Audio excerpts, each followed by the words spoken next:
bienvenue dans le vestiaire avec Nicolas Saint-Pierre. Notre prochain invité est très connu.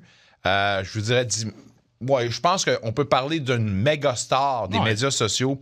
Son nom, c'est David Beaudoin, mieux connu sous le nom de Professeur MJ. Il a une page YouTube, une chaîne YouTube qui attire plusieurs milliers, sinon des millions de vues. Et c'est un gars qui était un professeur à l'université et à l'âge de 43 ans a réussi à prendre sa retraite. Pourquoi? Parce qu'il a fait taire tous les parieurs. Mesdames, messieurs, c'est avec un énorme plaisir qu'on parle de ce livre, L'art du pari sportif, avec David Beaudoin qui nous attend en bout de ligne. Monsieur Beaudoin, bonjour, bienvenue dans le vestiaire. Merci d'avoir accepté l'invitation. Merci beaucoup de l'invitation, c'est bien apprécié. Quand je dis une superstar des médias sociaux, Professeur MJ est un incontournable pour les parieurs. On voit la popularité et tout ça. C'est une montée fulgurante, mais déjà, on peut parler de David Beaudoin qui a atteint ses lettres de noblesse. Ça fait déjà un bon bout de temps, là.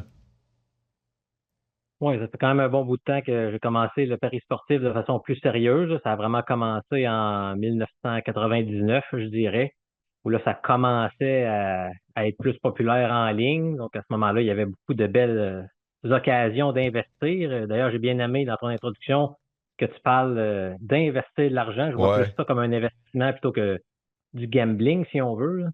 Donc, ouais, ça fait un bout de temps que je suis là-dedans. Non, sérieusement, je pense que quand je veux faire un bet, ça me tente pas de perdre. Et c'est drôle, par exemple, qu'on parle de ça, parce que souvent, c'est ça l'idée qu'on a. Ouais, on va prendre des bets, puis j'entends souvent mes chums dire, bon, ben, aller perdre tel montant. Puis il me semble que c'est tellement s'activer de la mauvaise façon quand vous faites des bets comme ça. Il me semble que la première affaire, vous devriez avoir confiance. Ouais, ben c'est sûr, ça dépend. Il y en a certains, c'est peut-être un petit peu plus pour l'entertainment que pour faire de l'argent. Oui, il y a une possibilité de faire de l'argent, mais il y en a qui vont se dire, bon, ce soir, il y a tel game d'NFL. Bon, pour mettre un peu de piquant, je veux faire une gageure là-dessus. Ils vont comme se forcer un peu à faire un pari sans plus ou moins étudier la situation. Donc, c'est correct aussi, là. Je veux dire, c'est comme n'importe quel loisir qu'on peut avoir. Mais pour moi, c'est plus du sérieux que je fais ça vraiment pour faire de l'argent, pas pour me divertir. David, à quel moment on a cru bon et le besoin de coucher un ouvrage qui s'appelle l'art du pari sportif? Je pense que c'est un art qui n'est pas donné à tout le monde, mais on sentait vraiment qu'il y avait un besoin d'éclairer peut-être la majorité de la population.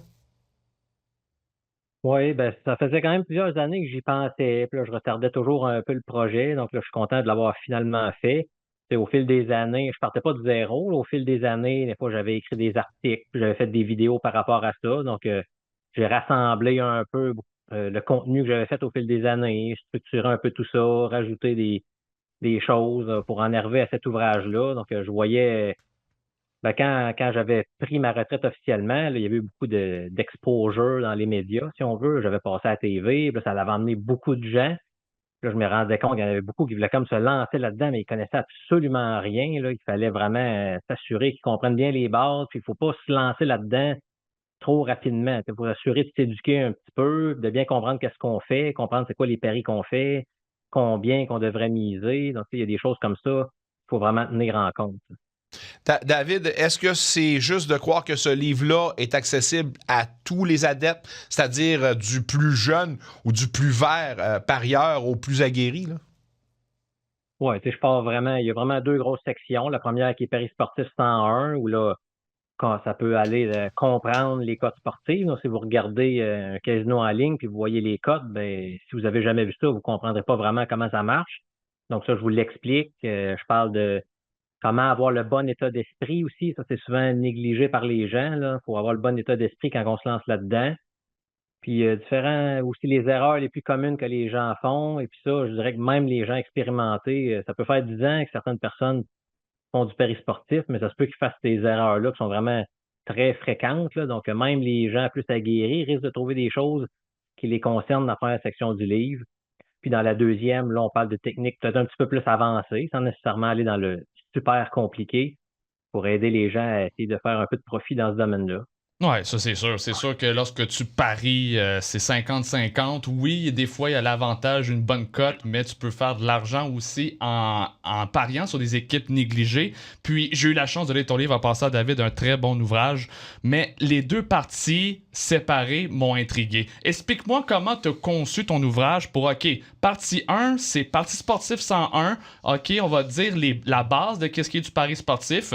Mais dans la deuxième partie, par contre, je vais vous offrir quelque chose d'avancé, avec des statistiques avancées. Comment tu pensais à ça pour justement créer ton ouvrage en deux parties?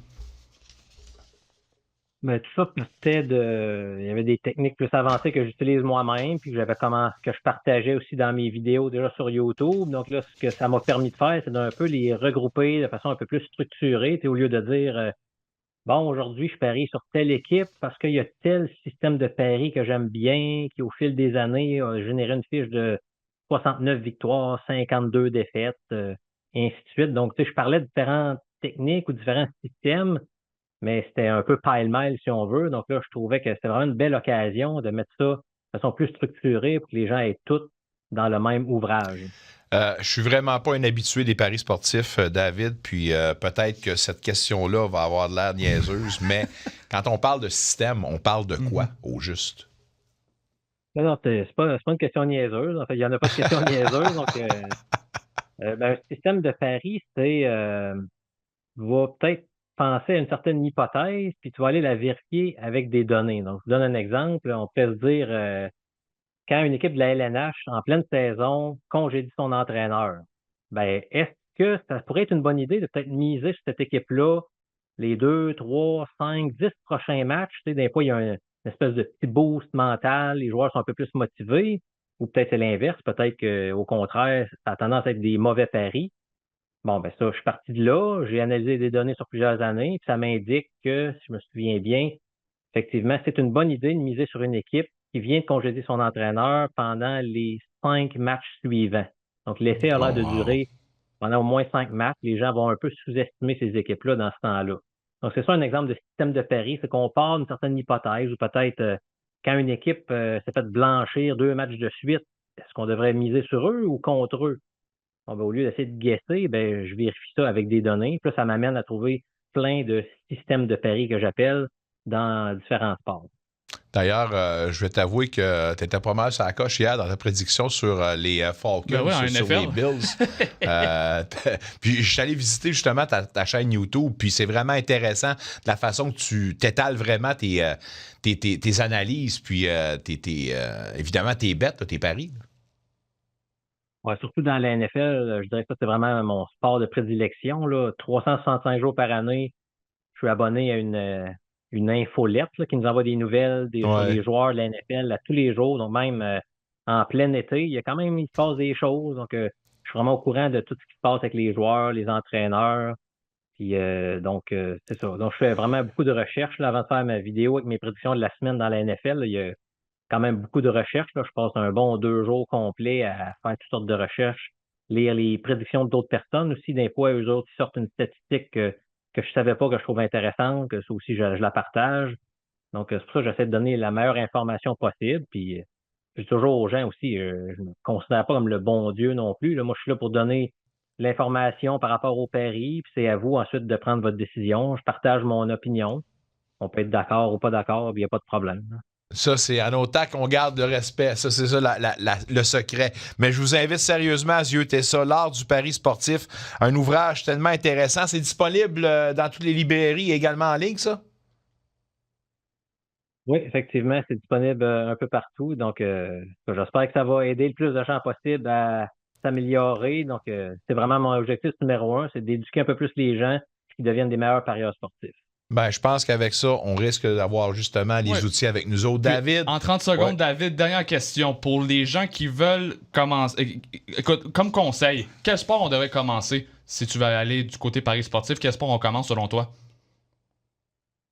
Je dirais peut-être avec le sport que la personne connaît le mieux. Donc, parce que mes prédictions, c'est souvent un mélange de deux choses. Il y a un mélange de chiffres, mais aussi de connaître la ligue et les joueurs. Donc, je me fie pas nécessairement juste aux chiffres. Tu sais, des fois, le fait de connaître les blessures ou des choses comme ça, c'est utile aussi. Donc, je dirais commencer avec la ligue avec laquelle vous êtes le plus à l'aise.